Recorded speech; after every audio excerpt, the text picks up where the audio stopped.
The theory or idea is like, has marketing lost its way? Have we become so obsessed with metrics that we've lost fundamentally what it's about? Just because you can measure it doesn't mean it's of value.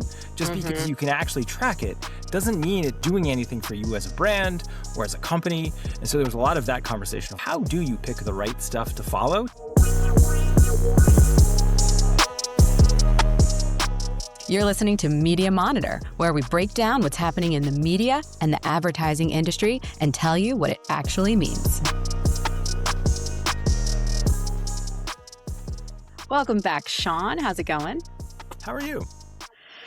Well, I'm good, although, I'm going to start this episode with my family pool update because I think that I have fallen to a place where I'm not going to recover. I did have Switzerland, which was good. No, that was good. That was good. Well, yeah. That was good. Yeah, that was good. But I am sitting in fourth place and with a point deficit that I won't recover from. So, But in more positive news, we have a really exciting episode today that I'm excited to do with you. So for folks who may recall, it was Cannes a few weeks ago, and we did something really exciting at Cannes.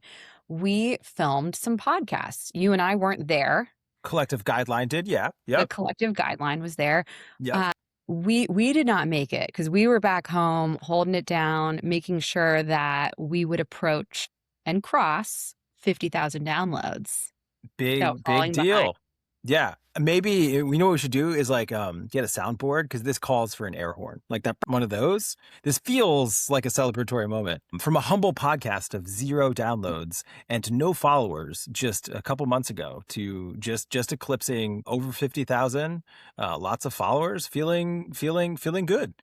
We also went through the whole process to validate so that, ad fraud and all that jazz. So far, it seems like we actually have real people downloading our podcast. So, yeah, it's exciting. Yeah, it is. And, and I think like the momentum is there, right? When we reached out to folks and said, hey, we're going to be filming, our Chief Product Officer, Steve Silvers, is going to be filming some podcasts in Cannes.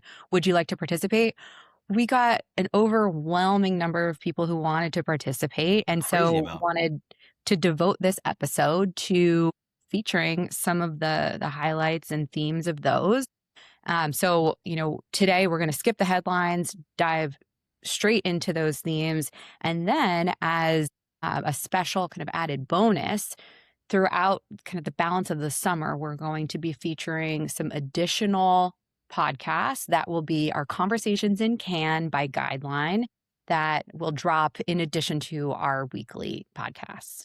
Yeah, kind of mixing it up. That way folks can get a kind of a fresh perspective from folks that were there talking around where they see the industry going, which is a bit different of a flavor of our like nerdy delving into some topics kind of a bit deeper.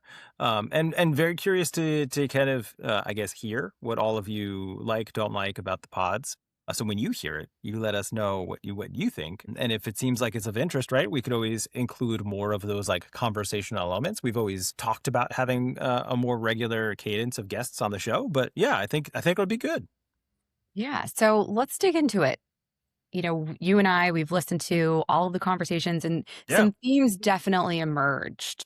So talk to us about those themes, Sean. Yeah, right. I think kind of our classic take on like what happened at Cannes, and I'm seeing a lot of those, and this is kind of our version. There was 3 things that I felt were kind of like a thread through most of the conversations. The one, which we'll start with, I know people are probably tired of hearing this, but I think worthy of talking about, was kind of the AI human value chain. So the idea of like, I think the conversation is now maturing where it's not AI is going to replace all of these things and we don't need creatives anymore and we don't need this.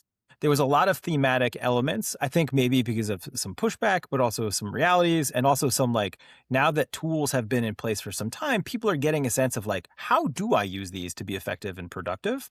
And so we kind of heard that as a bit of a theme through line throughout a couple of conversations of like, what are companies doing to be implementing AI smartly? And rather than trying to say like, we're going to replace people is like, how do we actually make current employees better, faster, smarter with their jobs, where AI is a tool, just like the personal computer at one point was, just like the typewriter before that. And so I thought that was a cool evolution. So Yeah, go.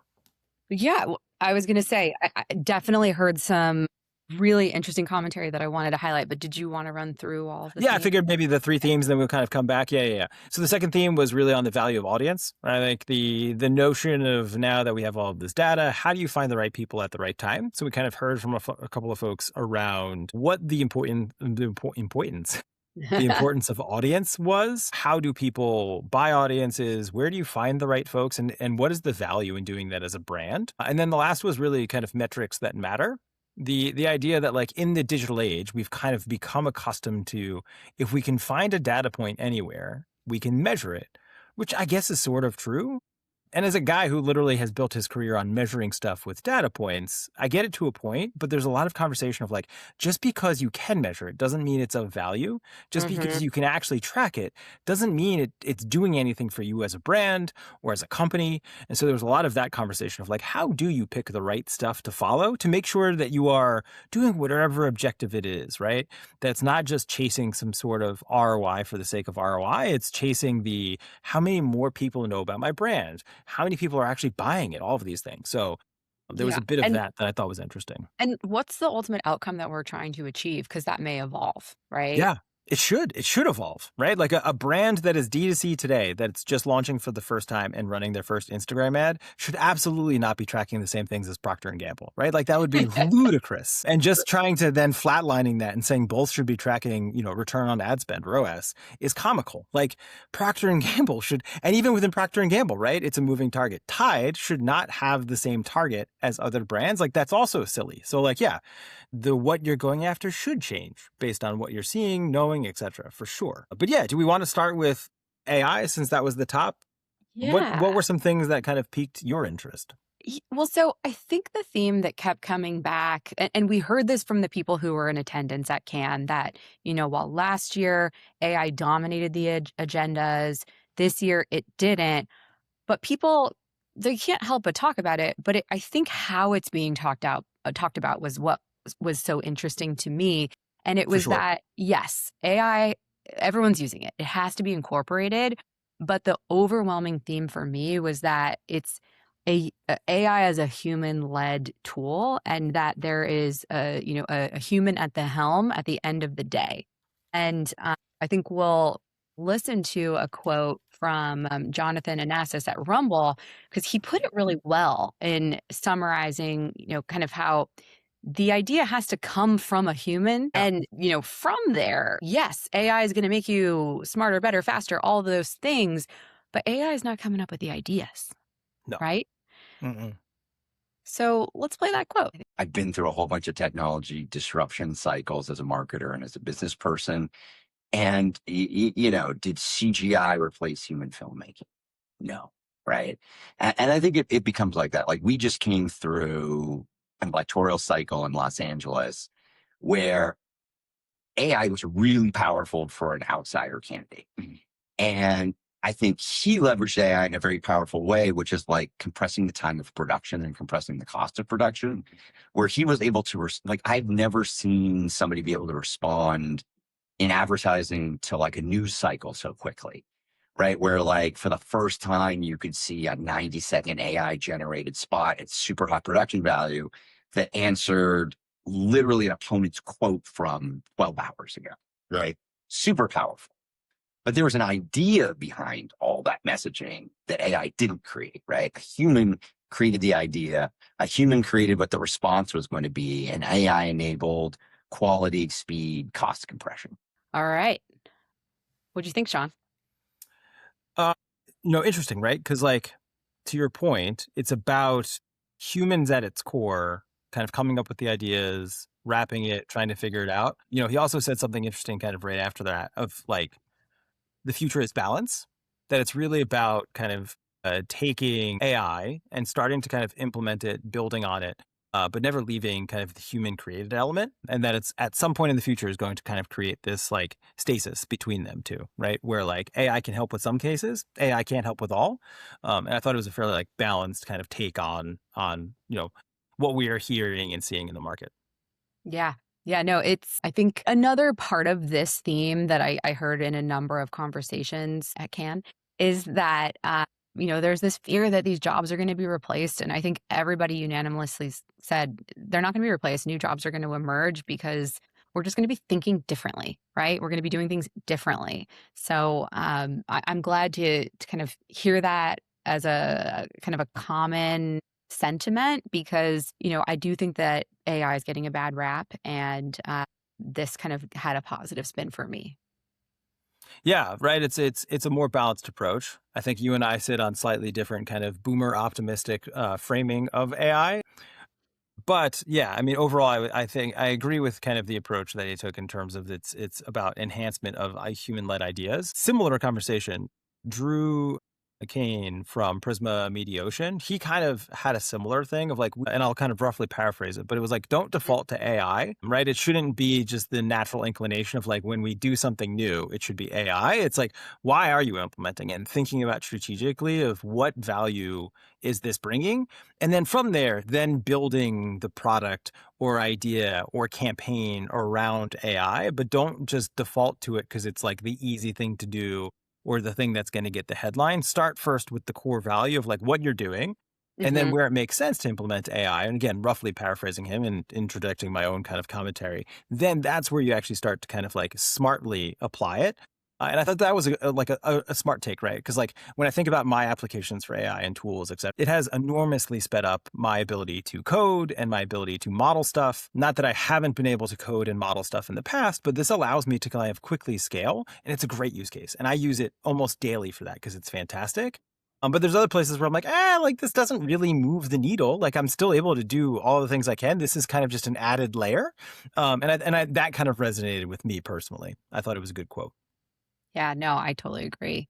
Well, let's move into our audience theme, because I thought this one was really interesting and really kind of like the value of the audience at the core. And I know you had a piece that you wanted to highlight.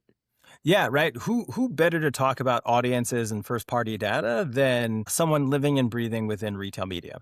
And so Steve also interviewed Evan Havorka out of Albertsons, media network, where I thought he talked pretty cool about a recent campaign they did with P&G, where they're kind of doing this like, I guess like a novella slash like drama using real people, real stores, real products, all of those things, but kind of wrapped in that. And you will play the quote about why audience was so important. So I'll play it, and then for folks at home, they can listen as well, and then we'll kind of jump into it. We wanted to introduce a new way to reach that similar targeted audience with ad content that feels more like a story. And so we're calling it a novella or a mini novella.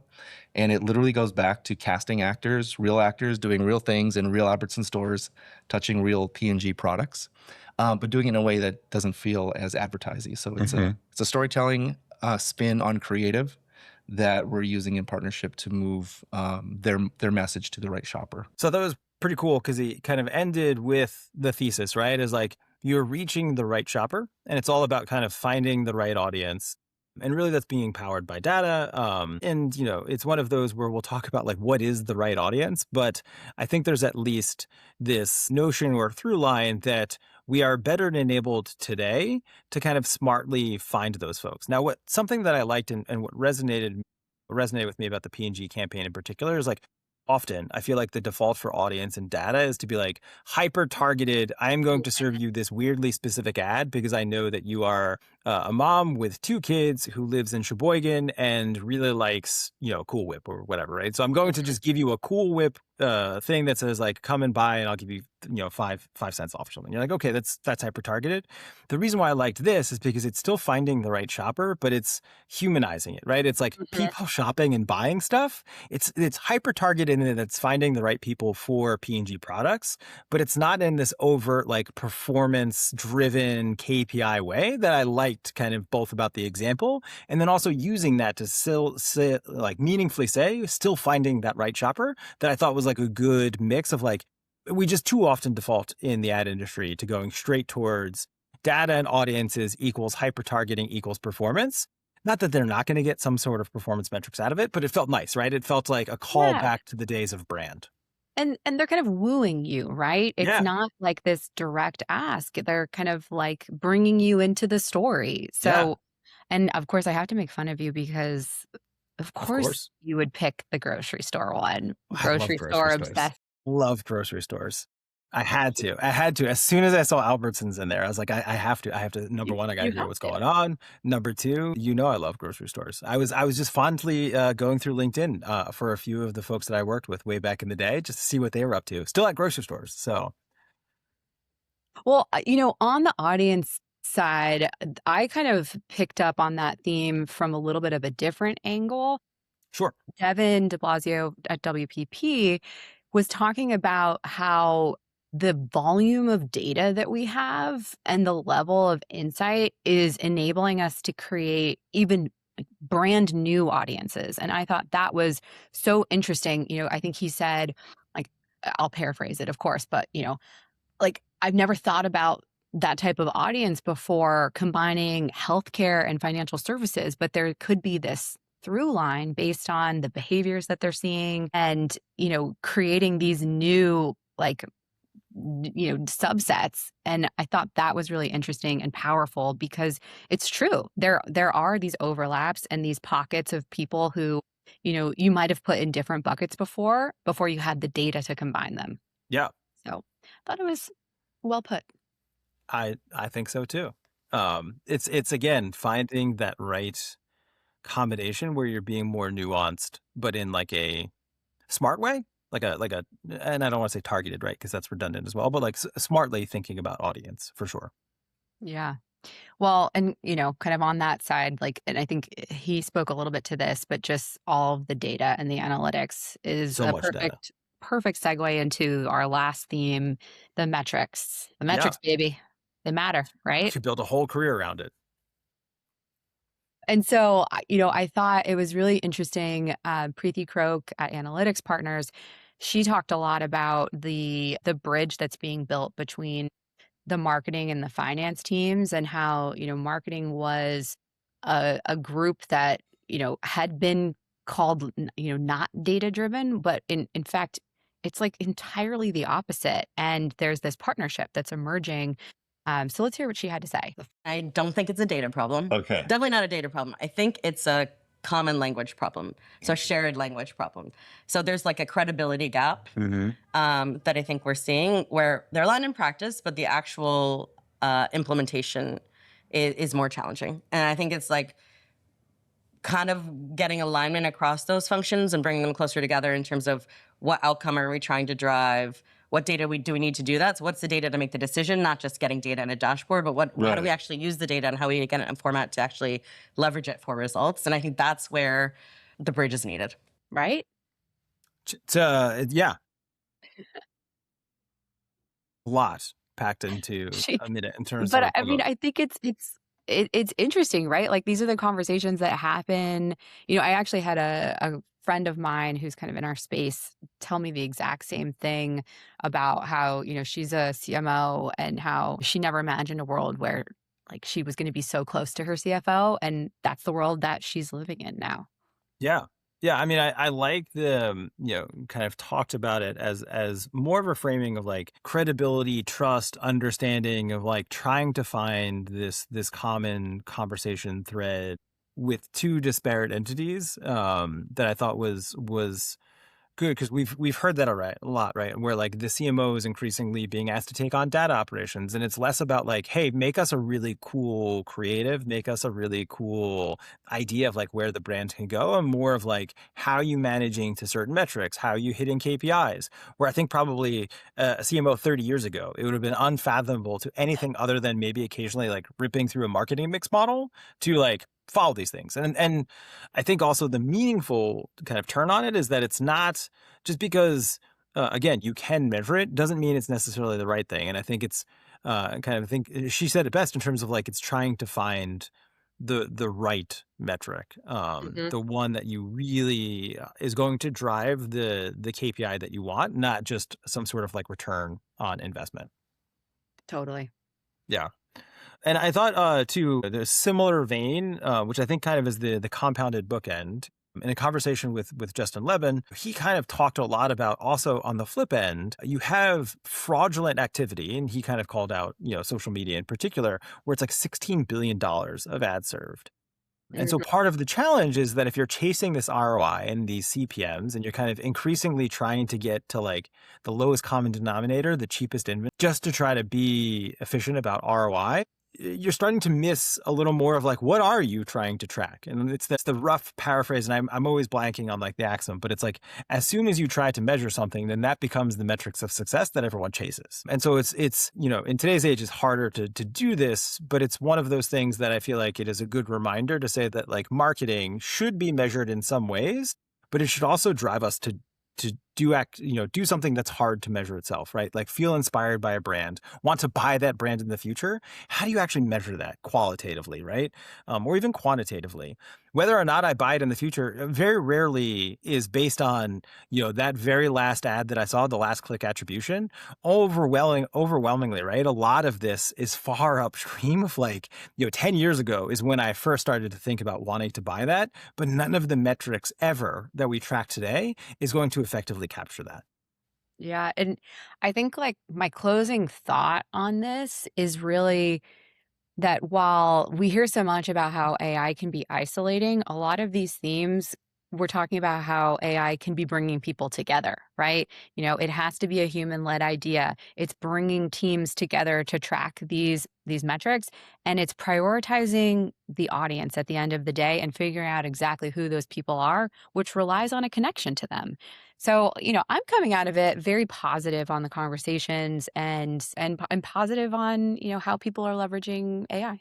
Yeah. And from my end, in terms of my takeaway is more of I would say like the theory or idea is like, has marketing lost its way? Have we become so obsessed with metrics that like we've lost fundamentally what it's about? And it's always a good reminder that there are plenty of people out there that are making the argument that like, no, this is what we should be doing. And with enough of those folks in the industry, right, you kind of feel reassured that maybe marketing has figured out some stuff. Advertising, is still on the right track and is just evolving, would be kind of where my head's at. But, I'm curious, right? We're trying something new. This is not our normal quote a few numbers, talk about the data, what it means. So very interested, comment, send us an email to hear whether or not you kind of like this format. We're going to try it a few more times. As Kelly mentioned at the top of the call, we'll release these as like mini episodes. They'll be in your feed kind of alternating from when you would normally get ours on typically a Wednesday. But yeah, hopefully you enjoyed the conversations that can. And thanks for everyone who participated and had those conversations with us. It was great. All we right. appreciate it. See you next week, Sean. See you next week. Bye. That's Media Monitor. Follow us and subscribe wherever you get your podcasts every Wednesday for a new episode. And as always, thanks for listening.